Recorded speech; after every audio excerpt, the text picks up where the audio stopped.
Olá pessoal, sejam bem-vindos a mais um vídeo do canal O Mundo da Incerteza. Hoje vamos começar a explorar o átomo, de onde veio o conceito e como evoluiu a ideia atomística e como funciona o átomo, segundo as teorias mais modernas hoje. Dividi esse assunto em 3 vídeos. No primeiro, que é esse, vamos explorar o pensamento grego acerca da ideia de um elemento primordial, que forma tudo o que existe. Já no segundo vídeo, vamos entrar na ideia moderna, com Dalton e seu modelo de bola de bilhar, chegando até as ideias mais modernas trazidas pela mecânica quântica. E por fim, no último vídeo, vamos falar como o átomo funciona.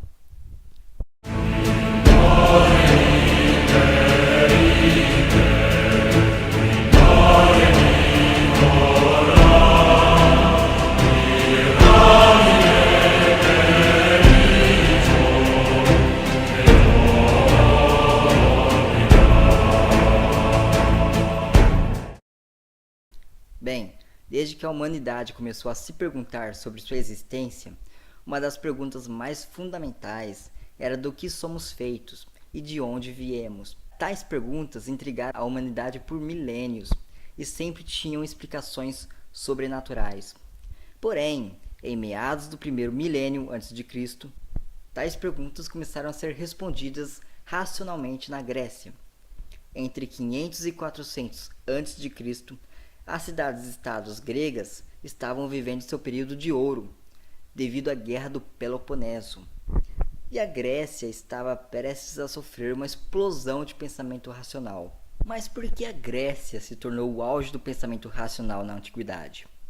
Ao menos 4 fatores favoreceram o racionalismo grego. O primeiro deles é que não havia uma cultura militar nas cidades-estados gregas, exceto, obviamente, Esparta. E diferente da maioria das civilizações, os gregos eram abertos a novos conhecimentos, aprendiam e incorporavam técnicas de outros povos, sem nenhum tipo de preconceito. Quando Alexandre o Grande tomou boa parte do Oriente Médio, África e Europa, ele manteve a cultura dos povos conquistados, uma prova de que os gregos valorizavam o conhecimento, não importa de onde vinham. Não havia uma organização administrativa ou religiosa que impusesse dogmas e pautas rígidas sobre conduta. Apesar de serem muito religiosos, não havia uma igreja ou uma organização religiosa que impusesse regras morais na sociedade.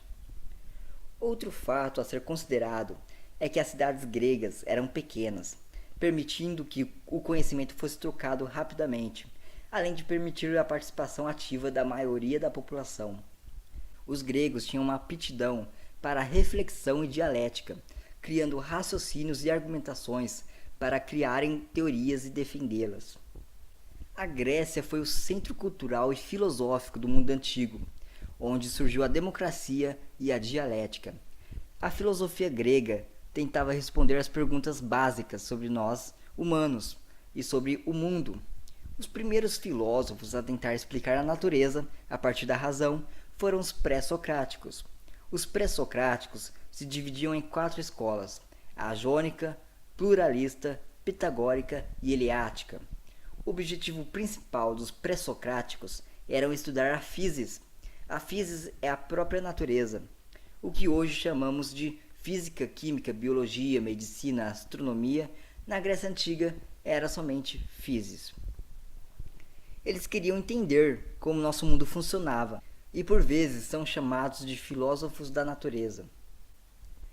Dentro da physis tinha o estudo da arche. A arche era o princípio primordial, do qual todas as coisas são feitas. Agora então vamos ver a evolução do pensamento sobre a arche. Cada filósofo tinha sua definição do que seria a arche, e nesse vídeo veremos os principais. Um dos primeiros filósofos a pensar na arche foi Tales de Mileto, da escola jônica. Tales acreditava que tudo era formado por água. A água era a arche. Ele partiu do pressuposto, observando que precisamos de água para sobreviver e que todos os alimentos são úmidos, teorizando que todas as coisas vinham da água. Seu discípulo, Anaximandro de Mileto, também da escola jônica, tinha uma ideia diferente. Para ele, a arche não seria material, mas metafísico. Anaximandro chamou esse princípio de apeiron, ou indeterminado. Segundo ele, o apeiron é um ente abstrato do qual é formado tudo no mundo. O movimento do apeiron resulta em pares opostos, como água, fogo, frio e calor, seco e úmido. O que Anaximandro propôs foi um quinto elemento, imaterial, infinito e ilimitado, que movimenta e forma tudo o que existe. Para ele, o universo era eterno e infinito, e existiu outros mundos antes do nosso. Rejeitava completamente a ideia de deuses. Outro cidadão da cidade de Mileto e membro da escola jônica, Anaximenes pensava que a arque era algo entre o material e o metafísico. Algo que seja material, mas não tão palpável como a água. A arque para Anaximenes era o ar. Tudo vem do ar. O fogo é o ar rarefeito. A terra é o ar denso. Todas as coisas que existem são formadas por ar. Ou melhor, todas as coisas são estados físicos do ar, indo do mais rarefeito ao mais denso. Heráclito de Éfeso é o pai da dialética. Além de seus importantes trabalhos para a filosofia, também se dedicou a estudar a física. Heráclito considerava que o fogo era o elemento primordial. Para Heráclito, não existia repouso. Tudo estava em movimento, tudo flui, tudo passa de um estado para o outro, e o intermediador dessa mudança é o fogo. Quando o fogo se umidifica, ele gera a água. Quando se solidifica, gera a terra. Quando se rarefaz, cria os ventos. E, a partir daí, nascem todas as coisas do mundo. Heráclito se baseava nos opostos, como frio, calor, seco e úmido, bom e ruim, pois são os opostos que moviam o universo. Membro da escola eleática, Xenófanes foi a primeira pessoa a observar um fóssil, e por consequência propor que a arque era a terra. Viemos da terra e para a terra voltaremos. Tudo é feito de terra. A terra misturada com outros elementos geram tudo o que existe, e a quantidade total de elementos sempre é constante. O que muda é a proporção em que estão misturados. Xenófanes, por isso, foi um dos primeiros a propor uma lei de conservação de matéria. Xenófanes atacava o antropomorfismo e defendia que Deus é único e perfeito e que o humano é apenas mais um animal, sem nada de especial. Para Xenófanes, Deus era o próprio universo, sendo assim considerado um panteísta. Parmênides, outro membro da escola eleática, criou uma ideia ainda mais abstrata que o apeiron. Parmênides defendia que tudo vinha de um ser abstrato denominado somente por ser. O ser era algo imaterial, que sempre existiu e jamais poderia ser destruído. É eterno, onisciente, onipresente e onipotente. Parmênides o definiu como ele é o que é. Ele está em todos os lugares, mas não pode ser visto. Ele movimenta todo o universo, mas não pode ser medido. Um Deus de poder infinito que a tudo cria e em tudo age. Zenão de Eleia e Melisso de Samos compartilharam da ideia de Parmênides. Anaxágora, inicialmente membro da escola eleática, fundou a escola pluralista. Estava dividido entre o ser, defendido pelos eleatas, e a pluralidade da arque, defendida pelos pluralistas. Criou o conceito de homeomerias, que são sementes que formam toda a realidade. O nous, que seria uma entidade abstrata, age sobre essas sementes, compondo todo o mundo e suas infinitas realidades. Empédocles foi o primeiro pluralista propriamente dito. Acreditava que tudo era formado por 4 elementos: água, ar, terra e fogo, e por 2 forças, amor e ódio. Tudo era formado pela mistura desses 4 elementos através dessas 2 forças. O amor une 2 elementos, enquanto o ódio os separam.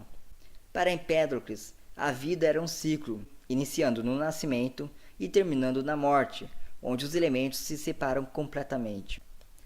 A escola pitagórica, fundada por Pitágoras de Samos, acreditava que o princípio de tudo eram os números, mas não qualquer números, os números racionais. Os números podiam ser usados para descrever movimentos, calcular quantidades, calcular massa, calcular tamanho, distâncias. Os números estavam em tudo, Então ficou fácil supor que os números são a essência primordial da natureza e que tudo são formado por eles. Os pitagóricos eram místicos, ao mesmo tempo que eram racionais, tratavam os números como divindades, o que envolvia até mesmo rituais. Leucipo de Mileto e seu discípulo Demócrito de Abdera foram os pais da teoria atomística.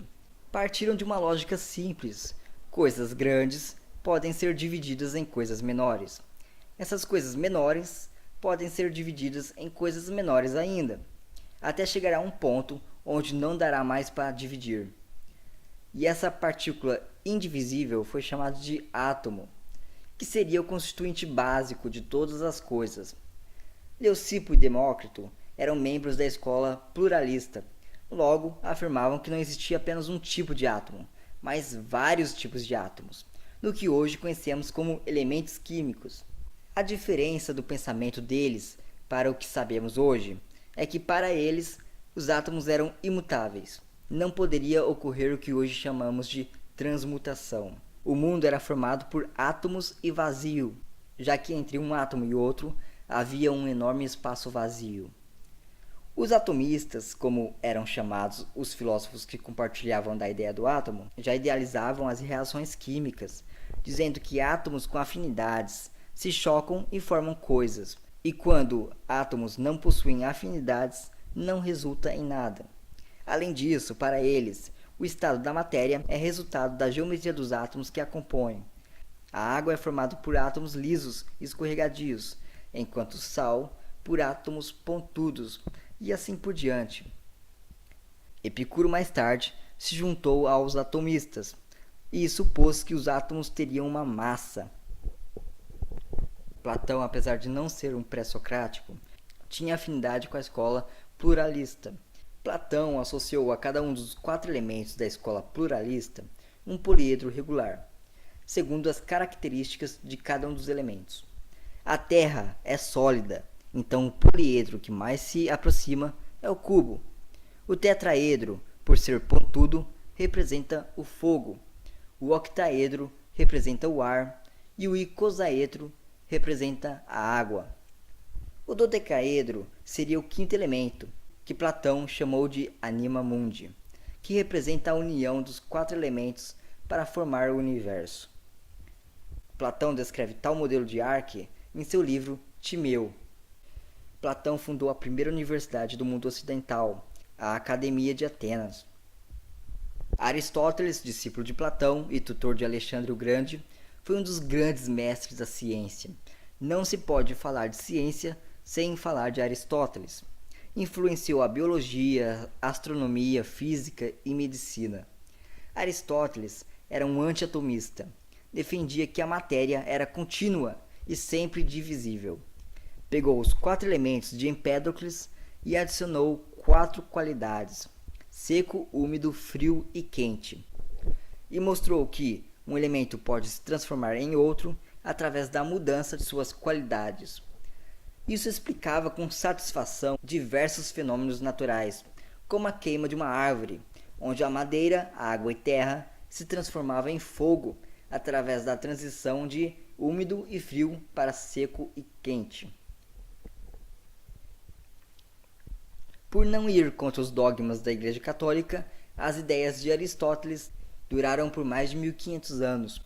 Sobreviveu durante toda a Idade Média, até chegar a Dalton e seu modelo de bola de bilhar. Mas isso fica para o próximo vídeo. Nesse vídeo vimos os filósofos pré-socráticos. Eram filósofos gregos que estudavam a physis, ou natureza, e dentro da physis havia a arche, o princípio de tudo. Se dividiam em 4 escolas: a jônica, eleática e pitagórica, que eram escolas monistas, isto é, só tinham uma arche, e a escola pluralista, que tinha mais de uma arche.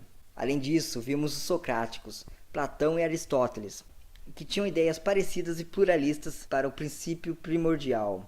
Vimos também a ideia atomística de Leucipo e Demócrito, porém a ideia anti-atomista de Aristóteles perdurou por mais de 1 milênio. Bem pessoal, vamos ficando por aqui.